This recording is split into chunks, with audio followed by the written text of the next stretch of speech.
Pinotta, bonjour. Bonjour. Vous êtes écrivain, vous êtes docteur aussi en sciences politiques et vous publiez « J'ai exécuté un chien de l'enfer », c'est une enquête sur la mort de Samuel Paty, que vous sous-titrez d'ailleurs « Rapport sur l'assassinat de Samuel Paty ». Peut-être un mot avant de commencer, pourquoi ce terme de rapport ? Vous savez, le terme officiel, le titre officiel du rapport de l'inspection générale, c'est « Rapport sur les événements survenus à Conflans, au collège du Bois-d'Aune », pour être précis.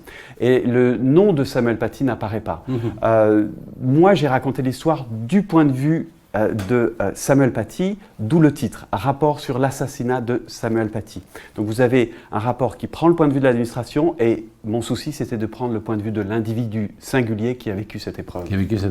Alors on va parler évidemment du livre, peut-être un mot quand même des commémorations qui ont eu lieu à l'occasion d'un an de l'assassinat, terrible assassinat de Samuel Paty. Alors il y a deux thèses, il y a ceux qui disent bon, ça s'est plutôt bien passé, il n'y a pas eu d'événements dans les lycées ou dans les collèges, et puis d'autres qui sont plus sceptiques. D'abord des enseignants qui disent bah oui, on a quand même toujours peur d'enseigner la laïcité, d'enseigner ce qu'avait enseigné Samuel Paty.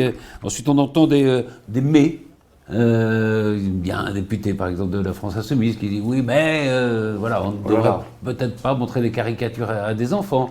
Le maire de Conflans-Sainte-Honorine qui on demande est-ce qu'on devrait donner le nom de Samuel Paty au collège, qui dit oh c'est peut-être un peu trop tôt, il y a encore beaucoup d'émotions. Quelle est votre réflexion à vous sur au fond ces deux?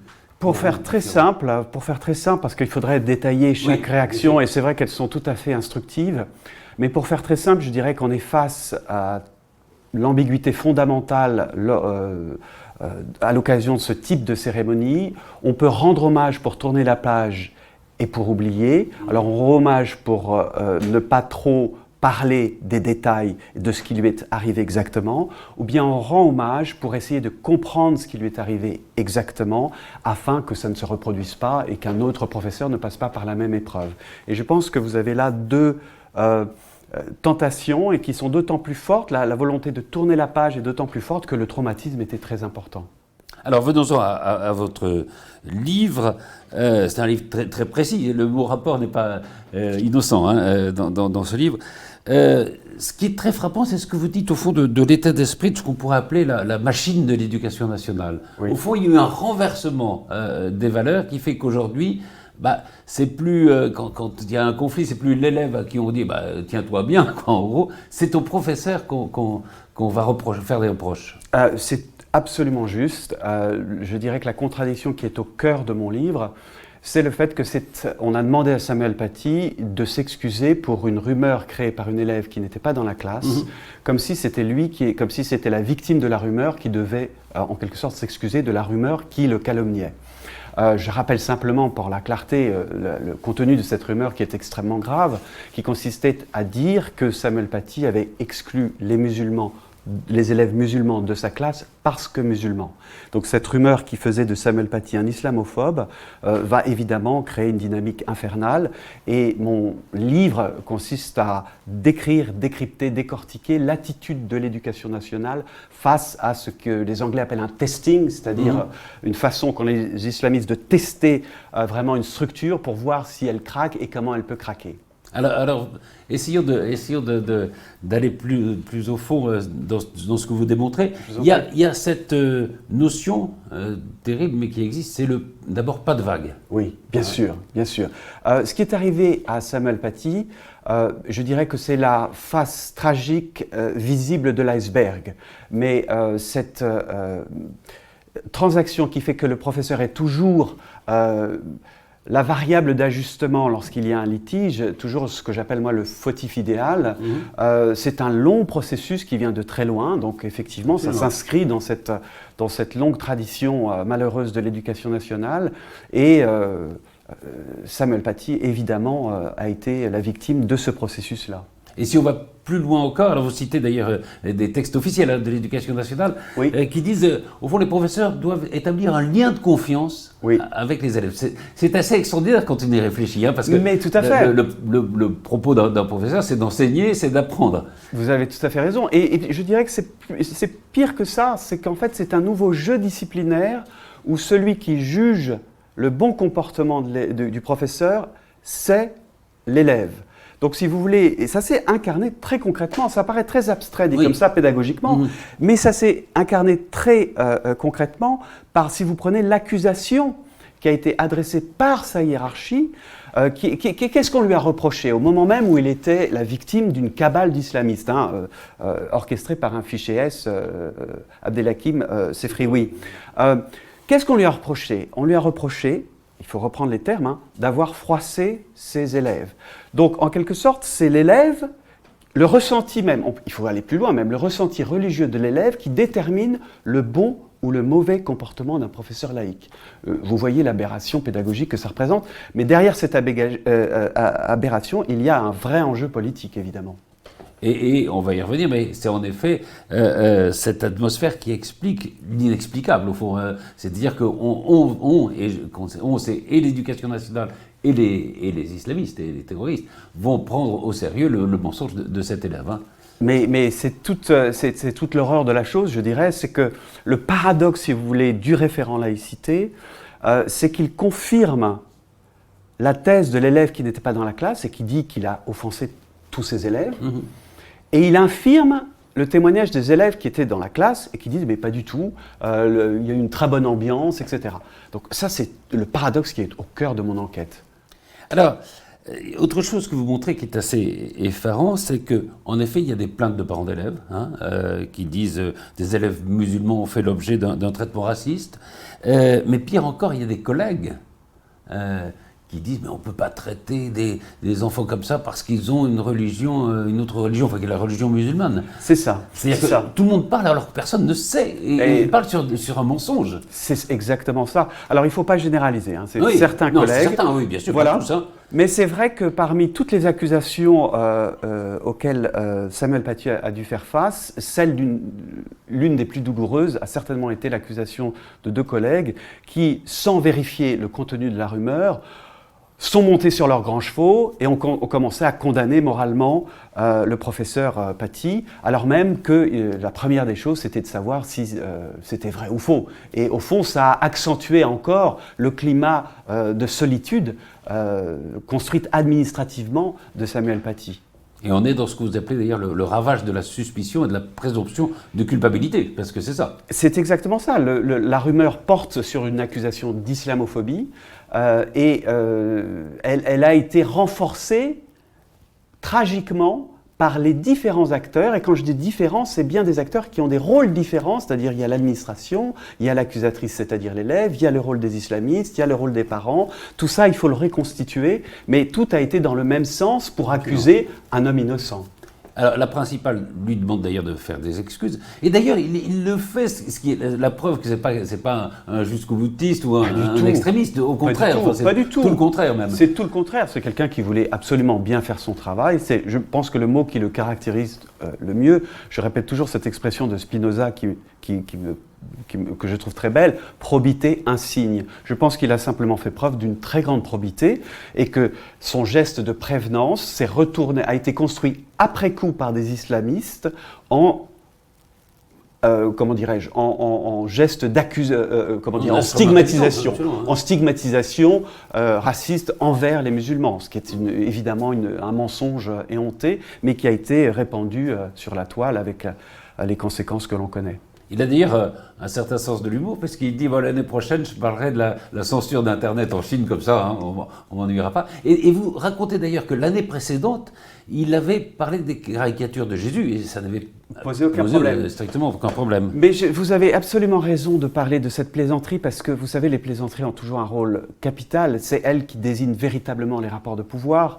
Lorsqu'on envoie son rapport, on dépêche sur place un référent laïcité, Samuel Paty, qui est beaucoup moins naïf qu'on a essayé de le faire croire, comprend très bien la fonction de ce référent et cette blague qui consiste à dire « Ok, Je parlerai plus des caricatures de Charlie Hebdo.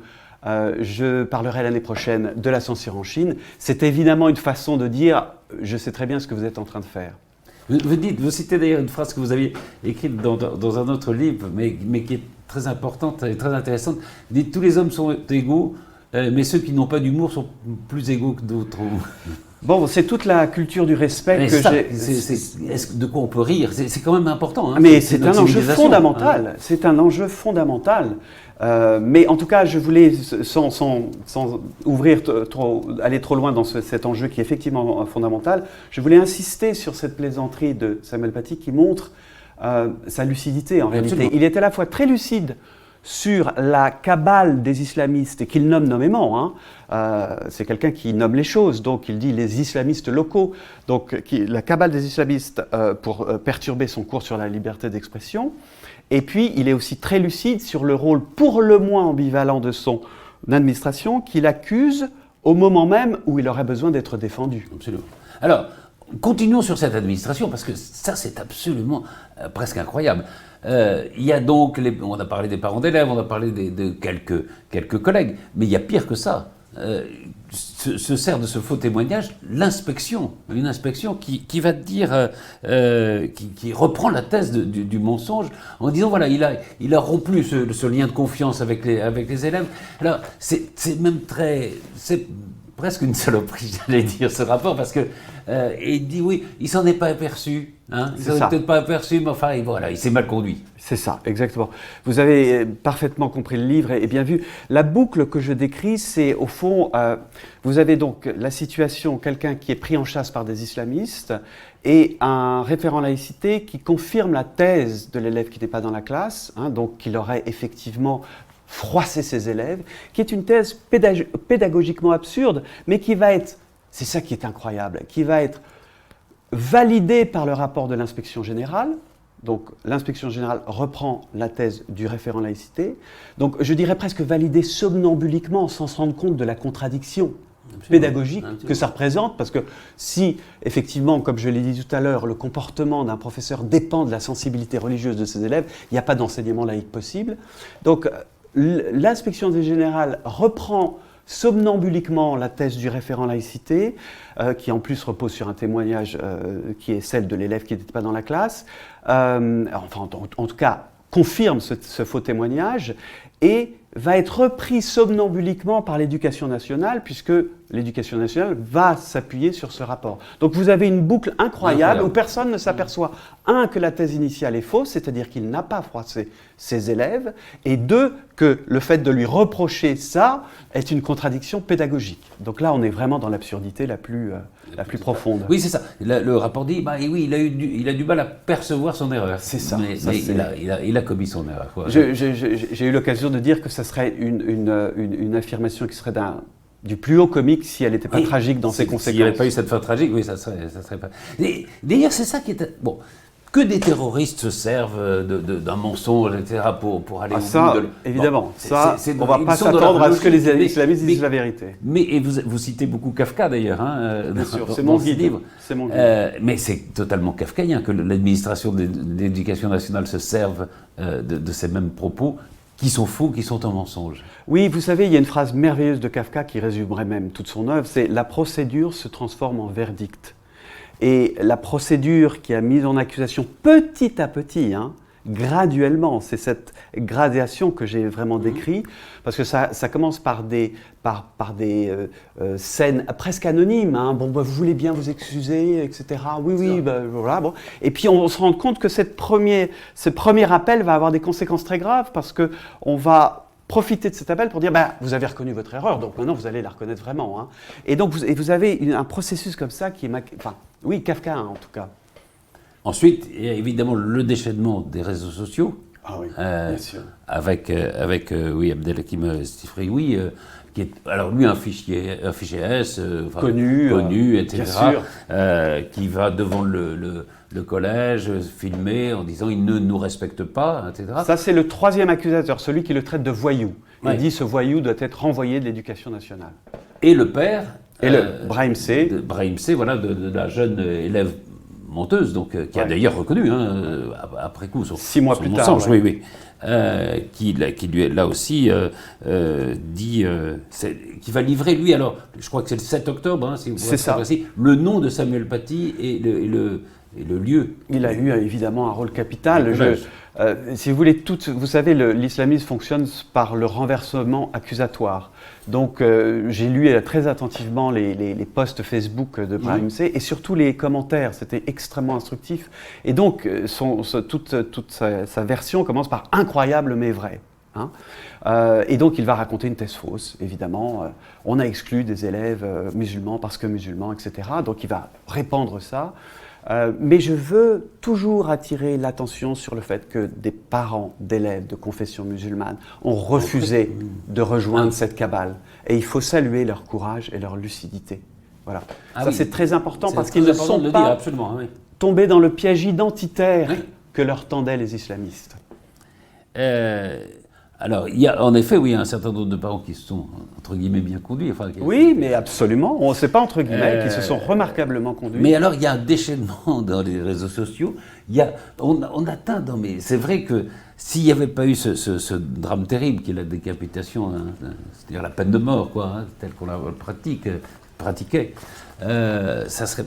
Il est accusé d'avoir diffusé des images pornographiques de ses élèves et il est obligé d'aller s'en expliquer au commissariat. Et c'est d'ailleurs, là, c'est le 13 octobre, là, c'est une scène capitale qui, bizarrement, n'apparaît pas dans le rapport, où Samuel Paty dit très clairement je n'ai commis aucune infraction dans l'exercice de mes fonctions.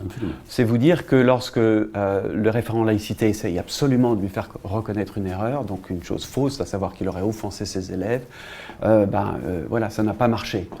Samuel Paty reste tout à fait probe par rapport à sa démarche et c'est très important de rappeler ces mots à lui parce que dans le rapport, tout est toujours rapporté au style indirect. Le style indirect, c'est un style très confortable. On sait quel est son état d'esprit dans ces jours-là. On sait que, par exemple, il prend très très mal les accusations de ses collègues et qu'il évoque un huissier, parce que l'accusation de racisme portée par 2 collègues, avant même de vérifier le fait que la rumeur, l'inconsistance de la rumeur, est pour lui quelque chose de très grave et qui ne le vivrait pas de façon très grave. Quand on n'est absolument pas raciste, comme c'était le cas évidemment de Samuel Paty. Et tout ça fait qu'on va arriver à ce 16 octobre, avec ce détail qui est terrible aussi, c'est des élèves qui vont désigner à Anzorov la victime, c'est le monsieur qui a un jean et une chemise rouge, c'est ça? Oui. Quelle ironie pour une... Pour une petite somme, en plus. 350 350 euros, j'ai du mal encore à qualifier cet acte en réalité. Des élèves, effectivement, ont attendu pour voir comment on allait le châtier, pour reprendre le terme des islamistes. Et donc, il y a une sorte de curiosité pour le moins malsaine qui s'est mise en place. Certains élèves ont attendu 2 heures que Samuel Paty sorte pour pouvoir le désigner. 2 heures, c'est très très long. Donc il faut quand même moi, je ne sais pas comment qualifier cet acte. Oui, non, c'était... Mais en tout cas, je l'ai décrit, sans le... Voilà. Le Anzorov, là, qui est donc l'assassin, on sait à peu près d'où il vient, qui il est. On sait peu de choses de lui, on sait simplement cette chose très ironique pour un État français qui est accusé d'être raciste, qu'il a été accueilli, que sa famille a été accueillie pour lui éviter les persécutions. Voilà, un Tchétchène, d'origine tchétchène, pour lui éviter les persécutions alors qu'il est de confession musulmane. Donc ça, c'est un trait très ironique que devraient méditer tous ceux qui accusent l'État français de racisme. Alors on sait comment il s'est procuré les couteaux à Évreux, enfin ça vous le racontez. Il y a aujourd'hui, je crois, 16 personnes qui sont inculpées dans cette affaire. Le père de la jeune élève, paraît-il, se poste dans une posture de victime, en disant « je savais pas qu'elle avait menti », enfin, etc. Mais enfin bon, ils ont quand même... Oui, il y a, dans les commentaires, vous savez, dans les commentaires de ces posts Facebook, il y a quand même quelqu'un qui a écrit « Cette histoire, c'est trop gros, c'est pas possible, j'y crois pas ». Il avait tout le temps de se poser les vraies questions. Lorsqu'on lui a proposé d'échanger avec Samuel Paty, il a refusé. C'était une campagne d'islamistes. Ces gens-là savaient très bien ce qu'ils faisaient. Alors, je voudrais revenir sur un propos qui est très important dans votre livre, ce que vous écrivez. Vous dites « Samuel Paty n'est pas mort pour la liberté d'expression, il est mort de l'antiracisme islamiste ». Oui, je voudrais préciser ce point, c'est un point important. C'est important, oui. Ce n'est pas un martyr, il n'a pas voulu mourir pour la liberté d'expression. Et je crois qu'il faut se tenir à distance de tout ce discours martyriologique auquel on a eu droit lors de la cérémonie officielle. Je crois qu'il faut fuir l'émotionnel pour rester dans l'analyse, ou alors le symbolique pur, qui n'a pas beaucoup d'importance. L'analyse nous apporte à démontrer que ce qui s'est passé, c'est qu'en réalité, quelle a été la posture victimaire des islamistes? C'est de dire, on nous a traités, vous savez, il y a une phrase incroyable, quand Sefrioui dit « si on avait été juif, on nous aurait reçus tout de suite, on ne nous aurait pas fait attendre hein, ». Oui, parce qu'il demande d'être reçu par la principale et il n'est pas reçu. Hein. Voilà, donc vous avez le victimisme, vous avez l'antisémitisme très présent, et puis alors cette logique toujours qui consiste à dire, et puis bien sûr la confession, j'allais presque oublier l'essentiel, qui est la vidéo de l'élève qui a menti, et qui se présente vraiment comme la victime. On ne nous traite pas, nous musulmans, comme les autres, en fait, dit-elle. Hein. Donc là, vous avez bien une posture victimaire qui va, comment dirais-je, précipiter l'engrenage, hein, idéologiquement. C'est pas un fait divers, c'est un engrenage qui s'inscrit dans un environnement idéologique très particulier où le victimisme a un rôle très important. Vous dire... il y a tout un chapitre sur l'islamisme. Vous citez notamment Ouria Boudetdja, oui, qui était l'ancienne porte-parole des indigènes de la République. Oui. Et vous citez un chercheur qui s'appelle Philippe Diribarne, oui. Qui explique au fond le fond du combat des islamistes. Oui. C'est-à-dire qu'il y a deux choix pour les musulmans, soit ils rejoignent des infidèles, soit ils vont dans ce combat peut-être pour prendre le pouvoir. Non, mais bien sûr, je crois qu'il ne faut pas se cacher qu'il y a une volonté de déstabiliser. Mais vous savez, pas simplement la France, pas simplement la laïcité française. Moi, un point sur lequel j'insiste toujours, c'est que le même chantage, la même pression, le même testing, le même tentative d'intimidation s'est déroulé en Angleterre. L'Angleterre, quelques mois après. Donc un professeur a fait un cours sur le blasphème et a contextualisé, comme Samuel Paty, la caricature de Charlie Hebdo. Je rappelle que cette caricature faisait partie du programme. Hein. Oui, donc il n'était pas en tort. Il n'a pas été le chercher. Voilà. D'ailleurs, l'éducation nationale ne lui reproche pas du tout d'avoir montré la caricature. Il ne faudrait pas se tromper de cible. Elle lui reproche d'avoir froissé les élèves. Bon. À mon sens, c'est pire. Hein. Mais enfin, si on comprend bien pourquoi c'est pire. Mais la même chose s'est produite en Angleterre, avec le même tentative d'intimidation, et le professeur a dû être exfiltré. Hein. Alors, si vous voulez, si c'était un problème lié à la laïcité française, eh ben, ça ne se passerait qu'en France. Or, c'est un problème qui se déroule quasiment dans les mêmes termes partout en Europe. Ah oui, donc, c'est pas le seul problème de notre laïcité, vous voulez dire. Exactement. Si c'était la laïcité... parce qu'il s'est passé aussi quelque chose d'aussi absurde, c'est que du fait que Samuel Paty ait été décapité, on a mis la laïcité française en procès. Hein. Donc ça aussi, ça participe de l'absurdité de la chose. Et donc, mon parallèle avec l'Angleterre, c'est que si c'était la laïcité en France, eh ben, ça ne se passerait qu'en France, tout simplement. Oui. Or, ça se passe partout. En Angleterre, l'Angleterre qui a des principes complètement opposés à la France, hein, du point de vue de la laïcité, qui a une religion d'État par ailleurs. Vous citez la formule de Gilles Kepel, le djihadisme d'atmosphère qui est présent dans l'enseignement, dans l'université notamment. Oui. Ça aussi, oui, vous pensez que c'est très présent Mais c'est extrêmement important, ce concept est extrêmement important pour comprendre la responsabilité de ce que faisaient et Brahim C. et Sefrioui. C'est-à-dire, vous laissez courir une rumeur, sans vous engager directement, vous salissez le nom d'un homme et puis vous attendez que quelqu'un passe à l'action. On ne peut pas utiliser ce terme, on ne peut pas utiliser l'accusation d'islamophobie innocemment. Ça n'est pas possible. On sait que cette accusation tue, on en a la preuve. Peut-être une dernière question qu'on n'ose à peine poser parce que les thèmes sont terribles. Posons-les. Mais est-ce que la mort de Samuel Paty a servi à quelque chose ? Eh bien écoutez, là encore, on revient en fait à la première question. Je dirais qu'il y a deux possibilités. Il y a une tentation très forte du point de vue de l'éducation nationale de tourner la page pour oublier les circonstances exactes et la responsabilité directe de l'administration dans la non-protection du professeur Paty. Et puis il y a aussi peut-être, je l'espère, la possibilité de méditer ce qui s'est passé pour qu'un autre professeur ne passe pas par le même cauchemar, le même enfer. Mais ça suppose qu'on décrive honnêtement, le plus précisément possible, ce qui s'est véritablement déroulé. Et c'est ce que j'ai essayé de faire dans mon livre.